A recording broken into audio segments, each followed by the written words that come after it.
Well, welcome to Bridging Generations with Howard Snooks. I'm Howard. I have a guest this morning. His name is Bruce Dyn, and welcome, Bruce. Uh, Thank you. Good to I, be here. I always start with a dad joke. So here's my dad joke. Well, I have a joke about chemistry, but I don't know if it's really going to get a reaction or not. Oh, good. You like it. All right. We're starting off this Uh, podcast at really least the well. dads can laugh at it, right? Okay. Well, Bruce, welcome. Most of the people that I've interviewed so far have been of a different generation than mine, but you and I were both born in, well, I was born in 49 and you were born in the early 50s. 50, Yeah, 54, yeah. 54. So sort of like I'm an older brother or something Yeah. like that. Right. But I wanted you to introduce yourself, say something about yourself to get started. Yeah, thanks, Howard. I'm a Colorado native. I've got two wonderful children. I was a late to life dad. So my oldest is 26, my youngest is 23, girl and boy. And it's been a journey and a learning experience raising them. Um, and I've had a long career in business as an entrepreneur and as a venture capitalist, which I just recently retired from. All right. Yeah. Very good. Well, I'll ask you more questions along the way, but I wanted to share something I thought was really interesting. I chatted with Bruce on the phone before we met, and it turns out that his great grandfather had a ranch that it got it in 1861 south of Greeley. And my great great great grandparents had a ranch just north of Erie, and they got there in 1861 um, from Boulder. They moved to that ranch in 1861. So we're almost sure they knew one another, would have There's had to know each no other. doubt. Yeah, yeah. It was my great grandfather. Your Yeah, great great right. grandfather. That makes more sense. I was Yeah, trying to think about as bridging generations. yeah. That would be, they all had late life children if that was your Right, great grandfather. right. So, well, why don't you tell us a little bit about you in Colorado?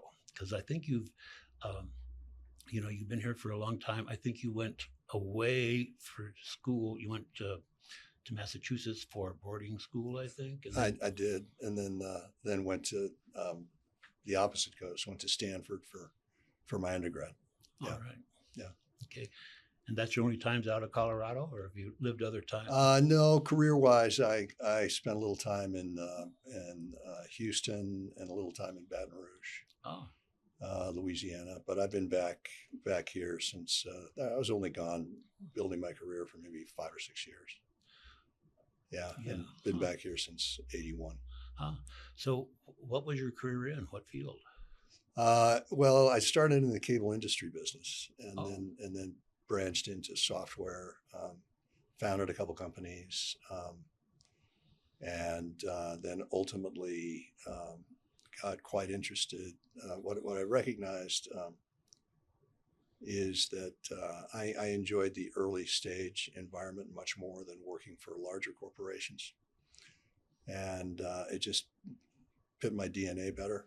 Um, and once I had a little bit of success as an entrepreneur, I started thinking about what I wanted to do next. This was after I sold my last company, going back to about 2007, and decided I didn't want to do another startup. They are taxing, yeah, and taxing not just on you but on the whole family unit. yeah, sure. And thought maybe I could get a job as in private equity or as a venture capitalist where I could mentor people who were younger and smarter and more current than I was, but could use a little bit of the wisdom and experience that comes from being an entrepreneur, and was fortunate enough to have that opportunity. So for the last almost 20 years, I was a venture capitalist. All right. Yeah. And also, you're like a perfect guest for my podcast because you have this experience with how to deal authentically with people from different generations. So, this is kind of the focus of my podcast. So that's going to be really interesting. Um, so, well, why don't we just start with that? So you like that idea, and you said you were late. You didn't have children for the first 40 some years of Yeah, I didn't get married for the first time until I was 42. Ah, So oh. I had my first child at 45 and my second at 48.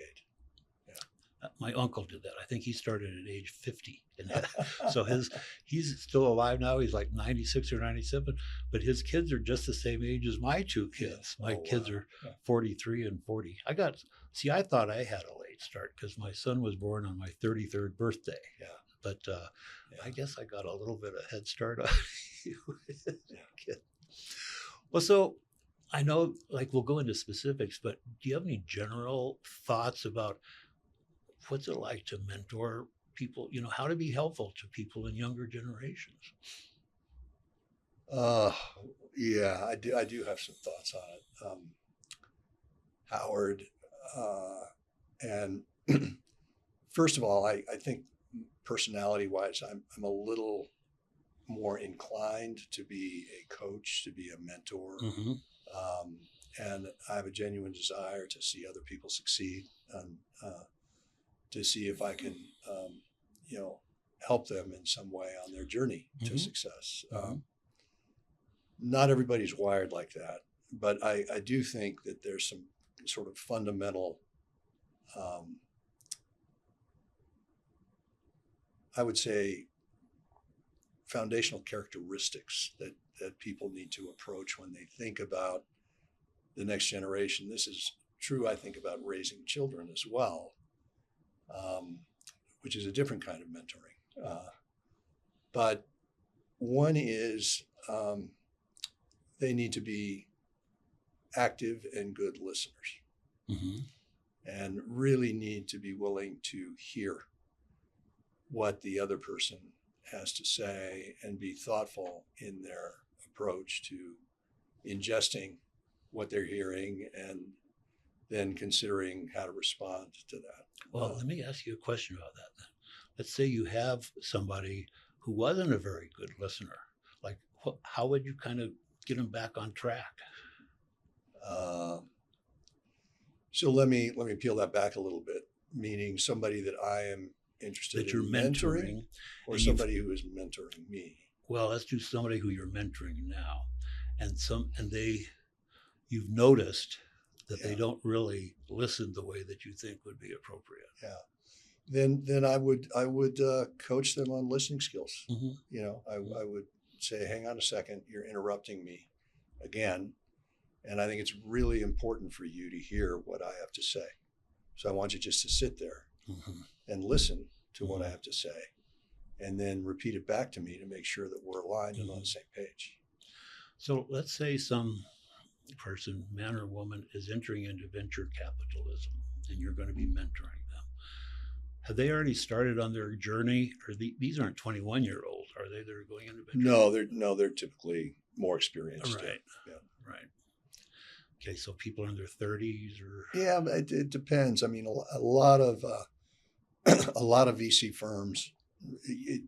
Years ago, it used to be the traditional way was business school, go to work for an investment bank or for Accenture or Bain and get some real work experience, get some real analytical experience, and then make the jump into a venture capital firm as an analyst. The model has shifted now to bringing in people who have real operating experience as entrepreneurs who've been through that founder's journey and the challenges that come with that. And my personal opinion, maybe it's because that's the path that I went. My personal opinion is that they make better investors because they've been there typically, and they've done that, and they know the pitfalls, and they know how to recognize them, where somebody who doesn't have that direct operating experience may not. Okay. Yeah. Well, I live in Boulder. You live here in I do. Cherry Creek, I think. Cherry Creek, yeah. Mhm. I live in Boulder, and I belong to this club. It's called the Highland City Club, and it's full of these venture capitalists, It is. young Yeah, guys. I've been there. Have you been Yeah, there? yeah. But it's really fun. But I didn't go that direction in my life journey. I have a PhD in clinical social work, so I was a psychotherapist for many years. Right. But I want to share a story of my mentoring, Yeah. and so you can like think of anything similar come up. This was mostly I was in private practice, but when I first moved to Boulder, I was a school social worker for Boulder Valley Schools. And I was a social worker it was a special, at the time they called them junior highs, now it'd be middle school, for seriously, emotionally, or behaviorally disturbed children. So it was kind of a day treatment center, a day residential. Yeah. And so there's a lot of therapy. There's as much instruction as could be done, which, but anyway, I had a graduate student from the University of Denver who came to get a field placement. That's how social work programs work. They go to clinics or hospitals or whatever to get field placements. So I had this young man I was mentoring. Well, he got in a little over his head, I think. He didn't really realize how difficult some of these students would be. And so some young kid, he was actually one of the nicer kids, but he had behavioral problems for sure. But he sort of told him, to F off or, you can't tell me what to do. And they got in a fist fight. Oh my God. So he was kind of a young guy himself. He was, I don't know, 26, 27. It was like, you can't get in a fist fight. But, I had to let him go, unfortunately, because what he said was, well, he started it. Yeah. And that was as far as he could get in terms of self-awareness. Because our goal was, get some self-awareness and sort of get your picture going about how you're going to be able to interact with this kid.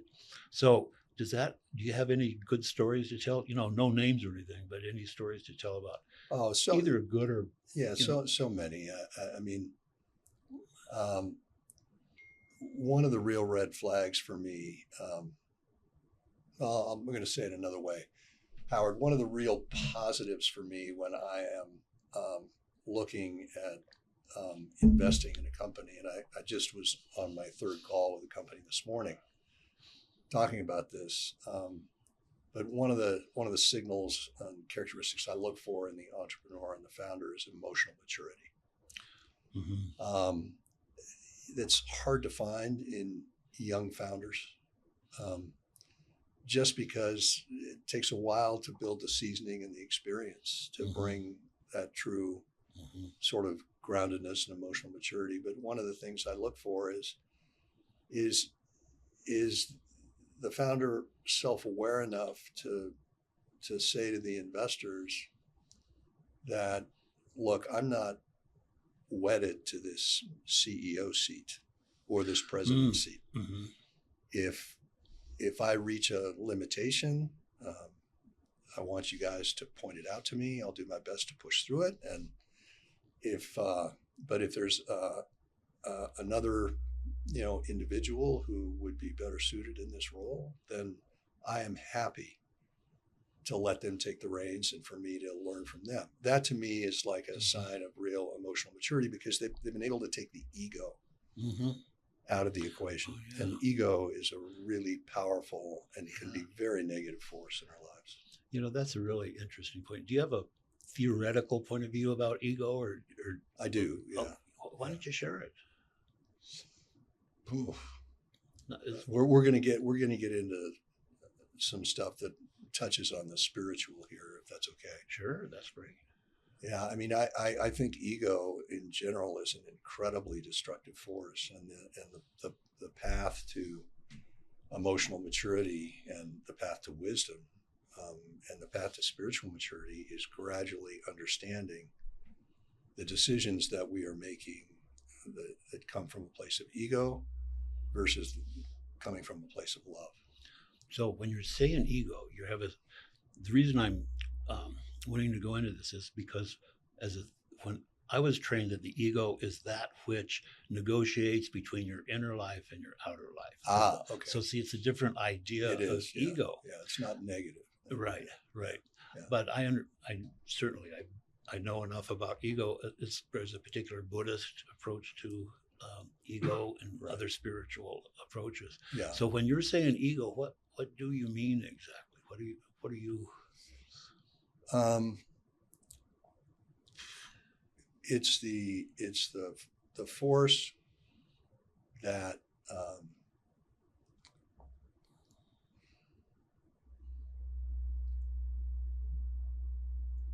it's the force in our society that is um,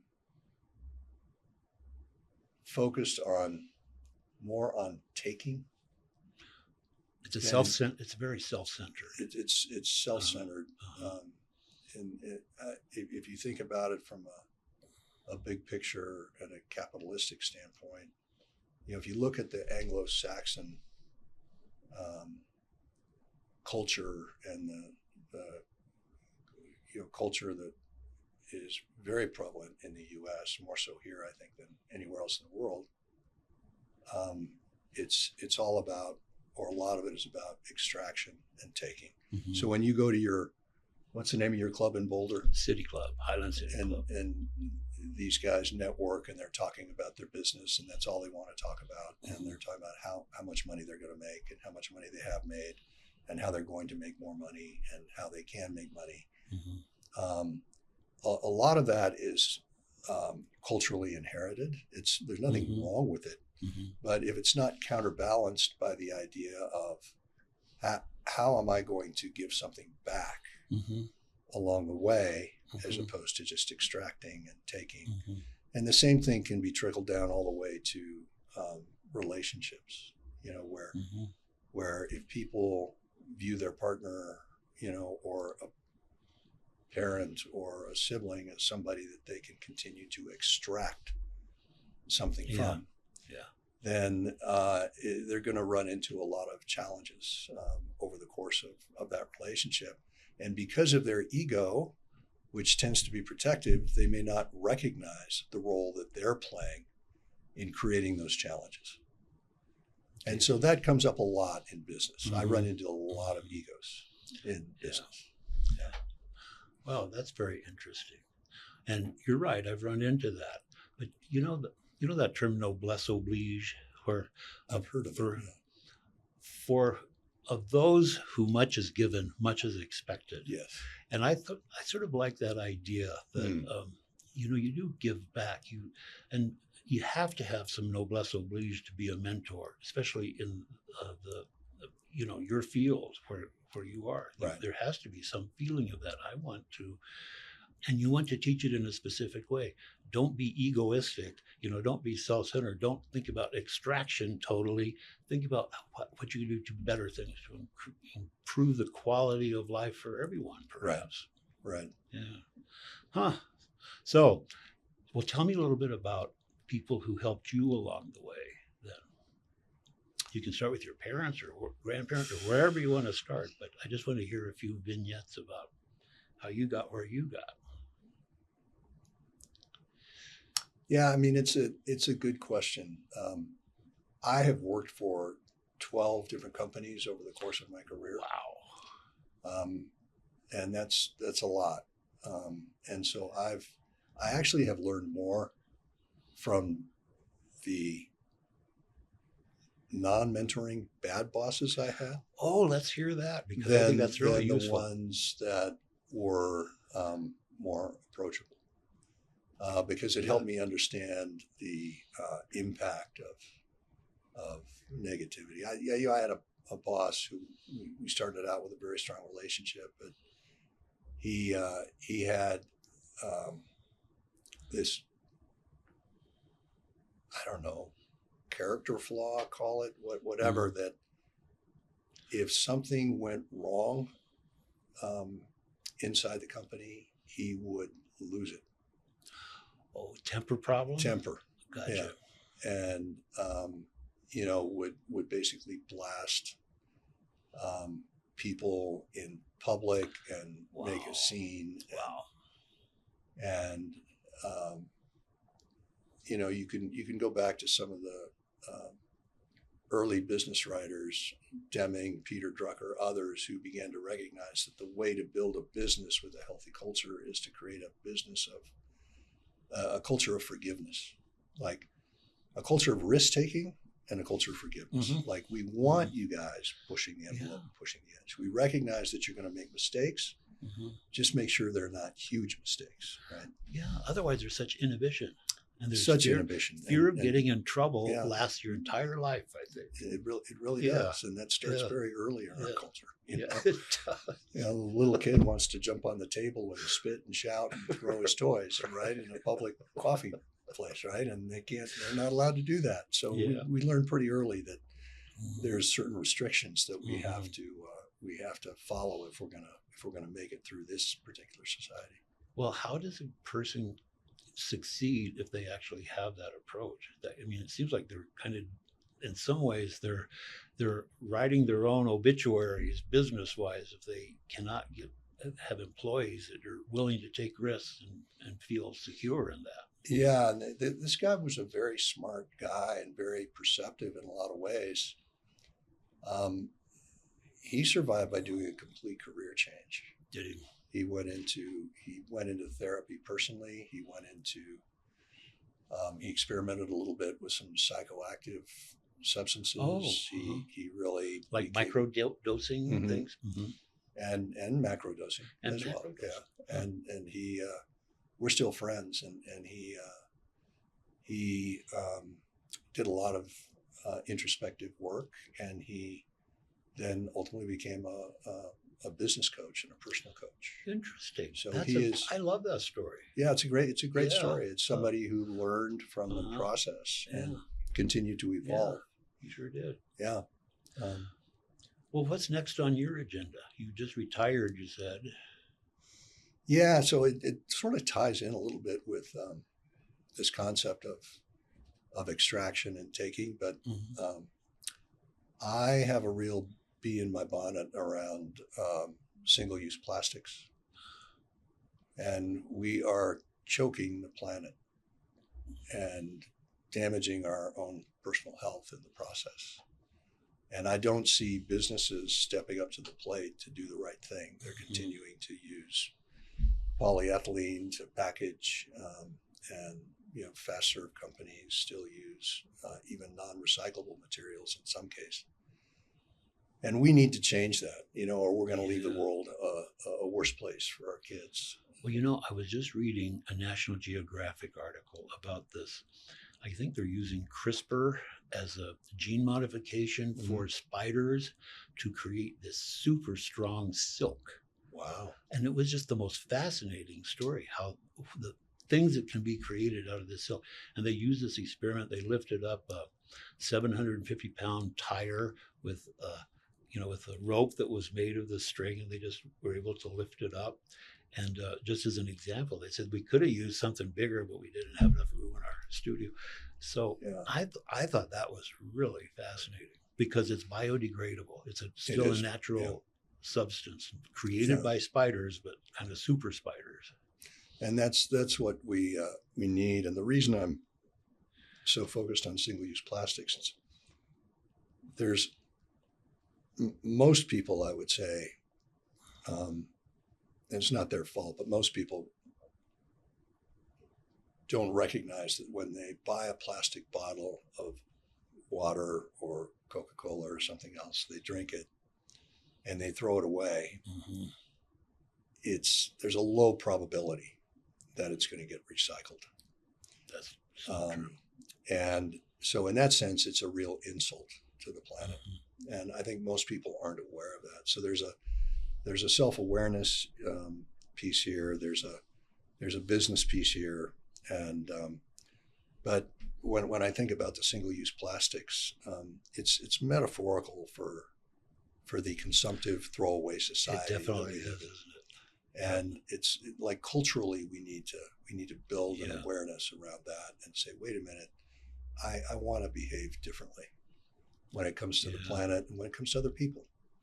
Well, I know I always feel, I think about this a lot too, and I always feel so good when I throw my plastic bottle or my baggie. I use baggies. Yeah. And put them in the recycle bin. But you know, it's getting harder and harder to recycle some things as well.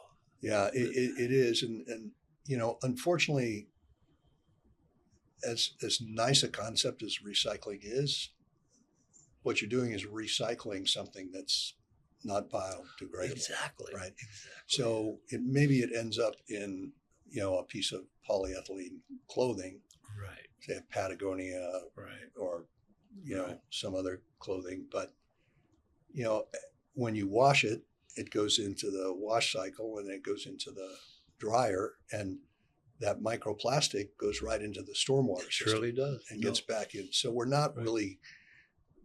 really solving the microplastics problem, and it's becoming a health issue. I mean, there's early initiatives around research, but some of the things I'm reading, you know, they're not good. No, well, I'm glad you've got a bee in your bonnet about this. Yeah, I really do. Yeah, because you've really got a focus here. And I found myself, I retired as a therapist about 11 years ago or so. But it's not like, I mean, I do like the fact of I don't have to get up in the morning and go to the office. I just love that feeling. But then you have the whole day. It's not like I want to just waste my time. So I'm doing things like podcasting and stuff like that. Which is wonderful. Yeah. So I'm really enjoying my retirement. Yeah. And welcome to the world of retirement, whatever Thank you. that's going to turn out to be. Thank you. I appreciate it, Howard. There's just one last thing I remember that we had in common. Your father was a member of the University Club in Denver, right? He was, yeah. And my father-in-law was like this big guy in the University Club. So they knew one another, I'm positive as well. I'm sure they did, yeah. So I'm glad I got a chance to meet you. Well, likewise, Howard. Yeah. It's been a real pleasure. Yeah, thank you. Thank you for having me. Absolutely. My pleasure.